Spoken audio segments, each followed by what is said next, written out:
Eh bien, nous l'avons vu tout à l'heure, la cuisson à l'étouffée, c'est l'idéal. Et aujourd'hui, lorsque vous allez en boutique bio, sur un salon, eh bien, vous allez trouver deux types de produits. Alors, esthétiquement, voilà deux gammes différentes. Les deux sont dans un inox d'excellente qualité. Les deux ont les poignées amovibles, c'est pratique pour le rangement, tout simplement. Les deux permettent de faire de la cuisson à l'étouffée. Comment la cuisson à l'étouffée fonctionne? Eh bien, prenons l'exemple des légumes. Dans le cas des légumes, je mets mes légumes à l'intérieur des récipients, toujours remplis aux 2/3 minimum, puisqu'on ne va pas mettre d'eau, on va se servir de l'humidité contenue dans les légumes. Donc il faut une certaine quantité de légumes, bien sûr. Il faut le remplir au minimum aux 2/3, voire plus de légumes. J'allume ma source de chaleur, l'humidité contenue dans les légumes s'évapore, vient se fixer au couvercle, retombe sur les côtés. Alors pourquoi? Parce que l'inox 1810 est un mauvais conducteur de chaleur, le couvercle est toujours plus froid. C'est d'ailleurs pour ça que ça fonctionne. Parce qu'en réalité, eh bien, c'est un peu pour reproduire les cocottes de grand-mère, elles mettaient de l'eau sur le couvercle. Parce que pour que l'humidité se condense, il faut qu'elle touche une surface froide. Donc l'humidité touche un couvercle plus froid, elle se condense, elle retombe sur les côtés. Ça fonctionne en circuit fermé, tout simplement. Ici, autour du couvercle, dans un cas comme dans l'autre, va se former un joint d'eau naturel qui va faire l'étanchéité du récipient. Donc, pas d'odeur de cuisine, c'est important, bien sûr. Et puis, sur les deux, eh bien, des repères qui vont nous permettre de voir à quelle température travailler. Sur cette gamme-là, qui est un très bon inox 1810, bien sûr, eh bien, nous avons un indicateur de température, donc qui peut être gradué en degrés, mais c'est un peu trompeur, là ce sont des zones de cuisson. Mais il faut savoir qu'à l'intérieur, il n'y a rien. Donc c'est simplement vissé sur le couvercle. Sachant que le couvercle est plus froid, il est évident que l'utilité est toute relative et qu'on n'aura pas jamais une précision de température. Dans cette gamme-là, nous avons un thermocontrôle gradué au degré près. Mais pourquoi? Parce qu'il y a une sonde à l'intérieur. Et c'est cette sonde qui va prendre la température à l'intérieur, justement, du récipient pour vous la retransmettre. Donc, avoir une température, une cuisson maîtrisée, tout simplement. Dans cette gamme-là, eh bien, lorsqu'on arrive à 60, 70 degrés maxi, le joint d'eau s'est formé, bien sûr, et on va couper le feu. On coupe la plaque, la source de chaleur. À ce moment-là, le joint d'eau qui est ici disparaît. Le couvercle est comme aspiré, on crée une dépression. Et le fait de créer une dépression, ça met le récipient en quelque sorte sous vide. Et à partir de là, eh bien, il nous faudra 10-12 minutes pour cuire des légumes. Dans cette gamme-là, eh bien, on attendra que le joint d'eau se fasse. L'indication de température ne sera jamais précise, évidemment. Donc, ce sera à peu près. Et à ce moment-là, donc, lorsque le joint d'eau sera fait, on se mettra au ralenti.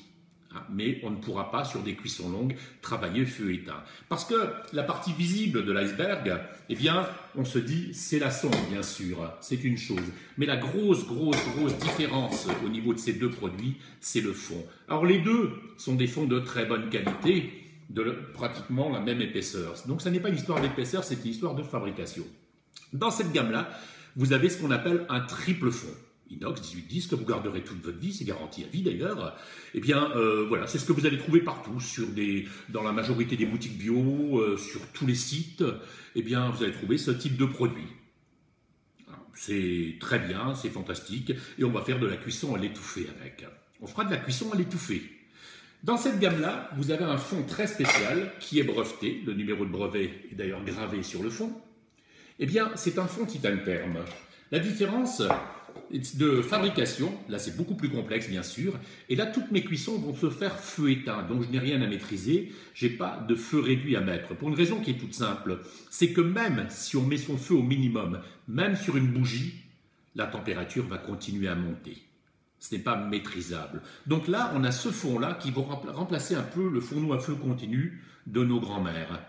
Là, eh bien, on a un triple fond et il faudra avoir un feu réduit. Alors, on ne se rendra pas forcément compte que la température monte, car il n'y a pas de sensibilité au niveau du thermocontrôle. Mais tout dépend de ce que vous attendez de votre matériel. En réalité, eh bien, c'est un peu comme si demain vous décidez d'acheter un vélo. Si c'est pour aller faire vos courses dans le quartier, vous allez acheter un vélo à 200 ou 300 € et ce sera fantastique et vous en serez enchanté. Mais si c'est pour vous inscrire au prochain Tour de France, Ce vélo ne correspondra pas à vos attentes, vous en serez déçus et il faudra acheter un vélo à 10 ou 20 000 euros. Parce que les deux ont un guidon, les deux ont deux roues et un cadre, mais ça n'est pas la même utilisation. C'est-à-dire que ce qui a fait notre réputation depuis toujours, car tout est breveté, nous sommes les seuls à le proposer, c'est le matériel de cuisson très basse température avec la sonde et le fond spécial. Si vous voulez faire des cuissons à 60 ou 70 degrés, ou tout à l'heure, on parlait des crudivores, j'ai même des crudivores qui ont notre matériel, je leur ai demandé à quoi ça pouvait servir, bien sûr, puisqu'ils mangent cru, mais ils m'ont expliqué que l'hiver, il faut tout de même manger chaud, donc ils mettent leurs légumes dedans, ils montent à 40 degrés, mais à 40 degrés on ne cuit rien. Hein. Et puis tout simplement ça leur permet de se faire des salades chaudes de légumes crus, j'ai essayé, c'est délicieux aussi. Donc je veux dire que quand vous avez une maîtrise de température, vous pouvez faire ce que vous voulez.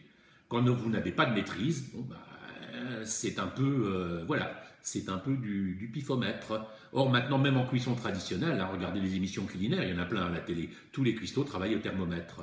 Parce que autrement, eh bien, si on ne se base que sur les yeux, c'est quand il y a de la vapeur et c'est trop chaud, ou le nez, et quand il y a une odeur, c'est pareil, c'est trop chaud. On est au-delà de ce qu'il fallait faire, tout simplement. Donc voilà le principe.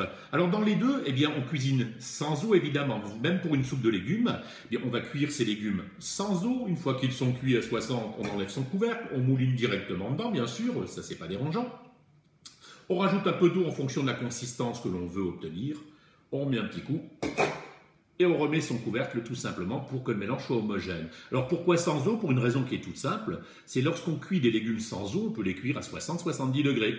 Lorsqu'on cuit des légumes dans l'eau, il faut amener l'eau à ébullition. Et lorsqu'on amène l'eau à ébullition, on l'a vu dans la vidéo précédente, mais on n'a plus rien dans les aliments. Le réflexe de se dire « oh tout est dans le liquide », et non, erreur. Les vitamines ont été tuées, les sels minéraux ne sont pratiquement plus assimilables. Et une deuxième raison, mais c'est pour l'anecdote, c'est quand vous faites une soupe de légumes dans de l'eau qui bout, ça sent dans toute la cuisine. Et dites-vous bien que ce que vous sentez dans la cuisine, c'est plus dans votre assiette. Hein. Donc c'est bien meilleur quand c'est fait comme ça, tout simplement. Là, on a parlé des légumes. Maintenant, on va parler des viandes, parce que c'est aussi très important. Alors, évidemment, là, la forme du récipient ne s'y prête pas, mais je vais vous expliquer le principe. Lorsqu'on veut faire une viande, dans cette gamme-là, donc la gamme avec le thermocontrôle et la sonde, eh bien, on va chauffer, bien sûr, le récipient à vide, puisque l'on veut saisir la viande. Par contre, on va le chauffer à vide avec le couvercle pour avoir le contrôle de température. Lorsque l'aiguille indique 60 degrés, on éteint tout. Alors pourquoi 60 degrés? Pour une raison qui est toute simple, c'est que lorsqu'on chauffe à vide, il n'y a pas d'humidité, il n'y a que de l'air à l'intérieur. Et l'air, c'est un isolant thermique. Donc si j'ai un isolant entre ce qui chauffe et ce qui contrôle, j'ai un décalage. Lorsque l'aiguille indique 60, la semelle est à 85 degrés environ. Donc je chauffe à vide, j'arrive à 60, j'éteins, j'enlève mon couvercle. Et là, je mets mes steaks, mes escalopes. Et à 85 degrés, je serai à la bonne température pour saisir une viande. Par contre, d'une part, elle ne va pas sécher, elle ne va pas rétrécir, et d'autre part, je ne vais pas brûler les graisses contenues à l'intérieur. Ça, c'est important. Si ce sont des steaks, évidemment, inutile de remettre le couvercle. Saisis d'un côté, saisis de l'autre, il n'y a rien de plus simple. Après, on les laisse plus ou moins longtemps, si on les veut bleus, saignants, à point, ça c'est au choix de chacun. Si par contre c'est un rôti, une fois qu'il est entièrement saisi, feu éteint, on remet le couvercle pour que la cuisson se termine. Mais c'est toujours feu éteint, une fois qu'on est en température. Dans cette gamme-là, on fonctionnera pratiquement pareil, mais quand je vais chauffer ma sauteuse à vide, eh bien, je n'aurai pas d'indication de température. C'est pas la peine de chauffer avec le couvercle, hein, ça va faire des différences énormes. Donc là, ça sera un peu du pifomètre, on va dire.